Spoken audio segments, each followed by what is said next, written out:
जामखेड येथील वृद्ध दाम्पत्यास मारहाण करून लुटणारे 2 आरोपी जेरबंद. गुन्ह्यात 56,000 रुपये किमतीचा मुद्देमाल जप्त. स्थानिक गुन्हे शाखेची कारवाई. फिर्यादी काशीबाई मधुकर सुर्वे यांच्या घरी अनोळखी 3 आरोपितांनी घराच्या मध्ये प्रवेश करून फिर्यादी व त्यांच्या पतीस मारहाण करून त्यांच्याकडील सोन्याचे दागिने जबरीन चोरून नेले. याबाबत जामखेड पोलीस स्टेशन येथे चोरीचा गुन्हा दाखल करण्यात आलेला आहे.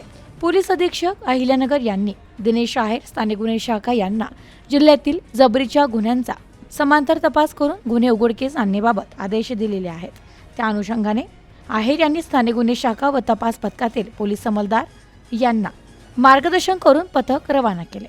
पथक जामखेड पोलीस स्टेशन हद्दीत नमूद जबरी चोरीच्या गुन्ह्यातील आरोपींचा तांत्रिक विश्लेषण व बातमीदारामार्फत तपास करत असताना सदरचा गुन्हा सतीश उर्फ मुन्ना लायसन भोसले याने त्याच्या साथीदारासह केला असून ते सध्या नवले पेट्रोल पंप जामखेड येथे असल्याची माहिती प्राप्त झाली.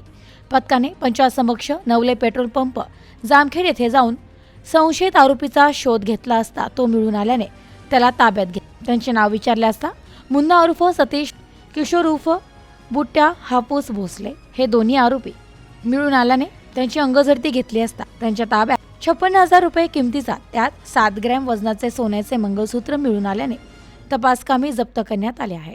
तर पुढील कारवाई पोलीस करीत आहेत. Bureau report news today 24 Ahilyanagar.